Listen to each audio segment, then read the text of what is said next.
President John D. Amos met his wife, Sister Michelle Amos, when they were students at Southern University. He was not a member of the Church of Jesus Christ of Latter-day Saints at the time, and she had big dreams of working as an engineer for IBM. They never could have imagined where life would take them, but today they serve together as mission leaders of the Louisiana Baton Rouge Mission. President John D. Amos was commissioned in the Navy and Navy Reserve, where he spent 21 years as a nuclear power engineer before working for Siemens Energy for over a decade. He was also formerly an adjunct professor at the University of Central Florida. He and Sister Amos have been married for over 30 years and are the parents of 3 children. This is All In, an LDS Living podcast where we ask the question, what does it really mean to be all in the gospel of Jesus Christ? I'm Morgan Jones, and I am honored to have President Amos with me today. President Amos, thank you so much for welcoming us into your home. Thank you, Morgan. It's great to have you. We love return missionaries. Well, I'm proud to be one. I want to ask you a few questions after hearing Sister Amos's retelling of your story and her story, the story of you two as a couple. I have some follow-up questions that I'm wondering if you can help me with. Sure. So the first question is, when you met Sister Amos, what was your first impression of her? And tell me a little bit about how the two of you met. I guess my first impression was that she was a pretty girl and smart and had different things going on that I didn't understand at that time, because she was real active in the church. So she never had time for the stuff, college kids like to do. Right. But we were in classes together, and this one class, an engineering math class, she sat in the desk right in front of me, and her hair would sit on my desk. So I'd pull her hair. And sitting next to her was my study buddy, which was a girl too, Monica. But Monica was like 6'1", so I couldn't date her, so we just studied together. and one night, Monica and I were studying, and you shoot the breeze when you're studying, and she's like, John, you know what would make a cute couple? It's like, no, who's that? I say, you and Michelle Wright. Oh, really? I hadn't thought of that. And so some weeks later, when the 3 of us were standing outside of class waiting for the previous class to let out for us to go in, I just looked at Michelle and said, so Michelle, when are you going to take me out? And she just rolled with it and said, Friday. I said, okay, well, what time? 7 o'clock. What do you want me to wear? A suit. Okay. And sure enough, she bought her dad's car, picked me up 7, took me to a church dance, and got to meet way too much of her family. On the first date. On the first date. And she said that it was a constitutional ball. Yeah, that was interesting, too. I didn't quite understand why they were doing that. But it was like a stake event where everybody dressed up in, pilgrim and and nationalist stuff from way back in the constitutional days. And you were like, what is going on? Yeah, it was interesting. So I got to meet a lot of people that night. Church people, her mom, dad, like 5 of her siblings. It was interesting, but it was fun. And it was really wholesome. Not quite what I was used to, from coming from the college side. I was going to ask you, were you religious growing up? Yeah, actually, I was born and raised Catholic, which is in southern Louisiana. That was probably the predominant thing, especially in my family's area, because we had French influence in the southern Louisiana area. So almost everybody was Catholic in my circle. And I was an altar boy when I was 12. And by the time I graduated high school, church became kind of Easter and Christmas. And so I wasn't that active in religion. And, getting exposed to that wholesome lifestyle 7 days a week. Because even when I was really active in the church, I have to admit, it was a couple of days a week. It wasn't 7 days a week. And sometimes it was several hours, not days. So after you went to that church dance, when did you begin to have an interest in the religion itself outside of just Michelle? Right. It was probably, a couple, 3-4 months after that I would go to her parents' house on Sunday, and my roommates and I would go scrounge and eat. And, they would invite us to church, and, we'd go to church, and it just started working on me that this is interesting. I need to know more about what is it these people have learned that have their whole life focused around it. And it's a joyful life. And it's a real wholesome, low drama, low risk life. I need to know more about that.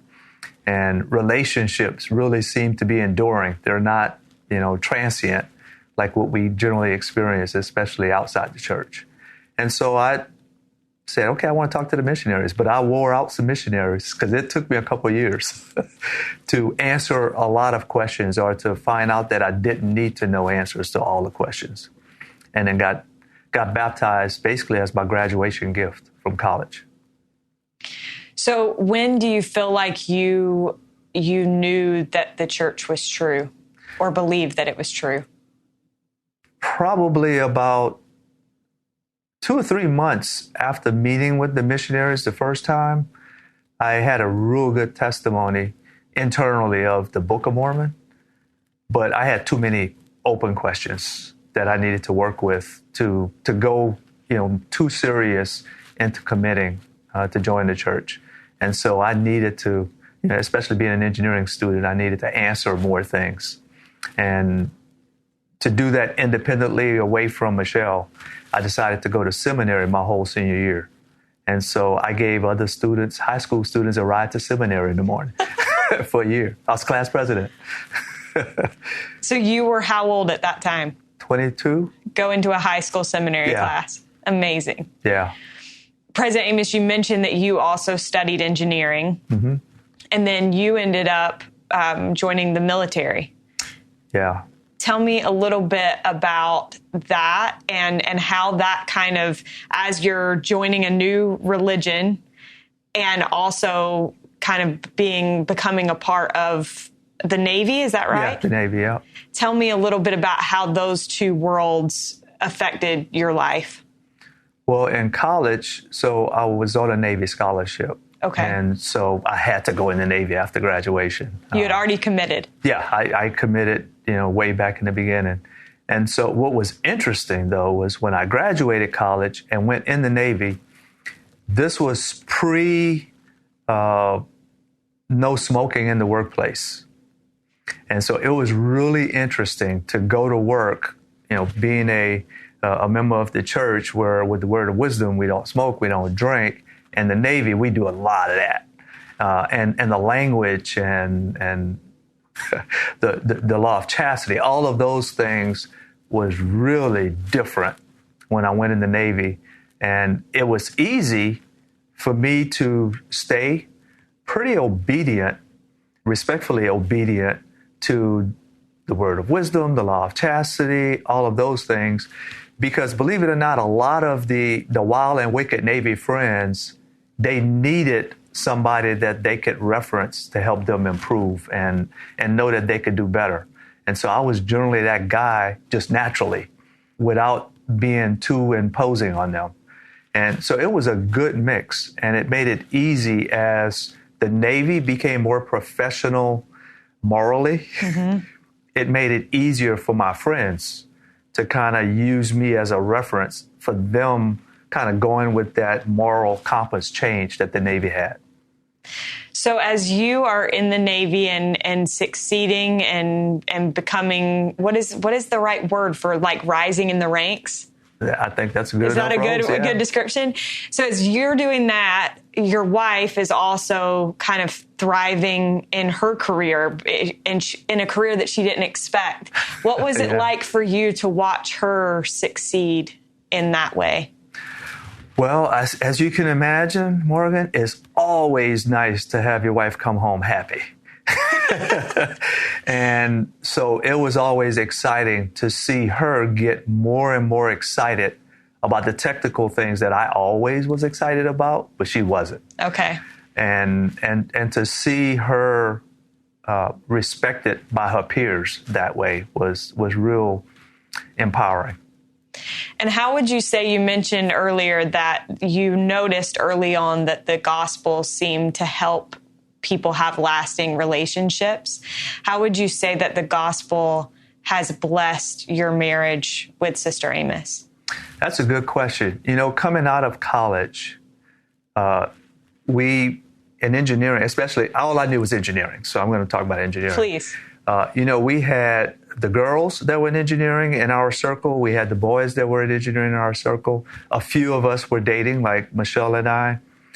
But you could look at our other friends, and it was just very loose of what the long-term commitment of the relationship was. Because they didn't have that common, greater focus of what mattered more. And through our career, through our raising our family, it just always played in my mind what I heard the apostles say way back in the beginning, that, and I'll paraphrase, no matter how much success you have, it doesn't compensate for failure in the home. And that just was our focus of staying together, keeping the real goal, of eternal life together being important. And I remember when we were engaged, going to get married, we were probably a month or two out, and we were driving from Florida to Louisiana. And so we had a lot of time to talk. And we were talking about getting married in the temple and acknowledging that my family, who were not members, would not be able to go. Mm-hmm. And so I was kind of challenging Michelle, well, we really don't need to get married in the temple. And she's like, oh, no, we got to get married in the temple. And we were having that conversation. I was being the devil advocate. And I remember she said something along the line of, this only works because we could be together forever. That's all that matters. And that stayed with me and had been my focus ever since. And it really keeps you focused on what matters, and all the little things that can get you distracted and discouraged don't happen because of that. That's so well said. You now have responsibility over, did you say 210 missionaries currently? Yeah. How has your experience in the Navy helped prepare you, would you say, for this experience that you're having now? Good question, Morgan. President Eyring, Sister Amos mentioned that he extended the call to us. And as you can, I was never a missionary, right? So I had no clue of what, the day-to-day life of a missionary is. But President Eyring, when he extended the calling, he looked at me and he said, the Lord has prepared you for this calling all your life, which includes the Navy, it includes school, it includes being a student, it includes all the callings I've had. And so coming into this, I use that as kind of a cushion, a comfort cushion, to say I could do whatever the Lord wants me to do with this, and He know what He got. So however it works, He know what He's working with, and we gonna make this work. Right. And I can only through faith know the Lord's hands is a step ahead of everything we're doing, but He uses my experiences to make a difference. And I could tell the missionaries when I first came, they were a little skeptical about a Navy guy coming in, and this whole obedience thing as a missionary could get out of control maybe. But, I guess, being a submarine in the Navy, it's not as strict as like a surface Navy guy. And so I think I had a good balance of what obedience is, and it has worked, I think, pretty well with getting the missionaries to feel kind of normal and natural in their progression and, as missionaries, and being able to be obedient and focus and have the patience with them as they kind of continue their conversion process. I love what you said about President Eyring and what he said about the Lord preparing you your whole life. And I think that also includes your experience before joining the church. Yeah. How would you say that you being a convert to the church a little bit older in life than a lot of people that have grown up in the church, how has that helped you as a mission president to relate to those that are investigating the church? Boy, it has been a joyful experience here. Being from here and from the outside of the city from here, I sound a little different, right? And I've heard that all my career outside of Louisiana. But coming here, there are interviews for baptism that the mission president does. But my second interview, I'm doing it over Zoom. And halfway through the interview, it just occurs to me, that person I'm interviewing sounds just like me. And it just raised the spiritual experience to a whole different level. And to be able to relate of the repentance process that they're going through and the challenges of the repentance process that they're going through. It's what I went through. And what I went through culturally, too. Exactly the same. And so the Lord, I tell you, he put us in the right place at the right time.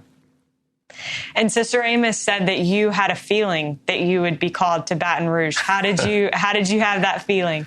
Okay, so I am terrible with languages. Terrible. And so when President Eyring said, okay, so will y'all serve somewhere in the world for 3 years? Yeah. And if you need to know a language, we'll teach it to you. Oh, boy, that started weighing on me pretty good. So after the interview, I kind of was having little prayers that please let it be English speaking. And as I thought more and more about it, I said, mission presidents are 3 years, right? Let me see what's in queue for new mission presidents. Right. You go through the list of what's opening up. Went through the list, and it's like, oh, my goodness. Baton Rouge. That is the one place in the whole world where I speak the language. That's where we're going. That is so cool. I love that. President Amos, I just want to ask you one last question, which is the question that I ask at the end of every episode of this podcast that I host. What does it mean to you to be all in the gospel of Jesus Christ? Well, I'm a simple guy, right? From a simple place in Louisiana. So the simple answer is all in is to have the heart in it. It's one thing, and this is what I talk to missionaries about. It's one thing to do the stuff, but it's a whole nother level to have a reason you're doing it, being from the heart. And so for me, all in means if your heart's in it, you will not get distracted by all the other stuff that might conflict or distract you. And you'll be creative with using the gifts and time and talents the Lord gave you to do what the Lord wants you to do if you're really all in. Thank you so much. We are so grateful to President and Sister Amos for welcoming us in to our first ever interview in a mission home. It was such a treat to be with them, and you should have tasted our jambalaya. We'll be with you again on Wednesday for another new episode. Thank you so much for listening.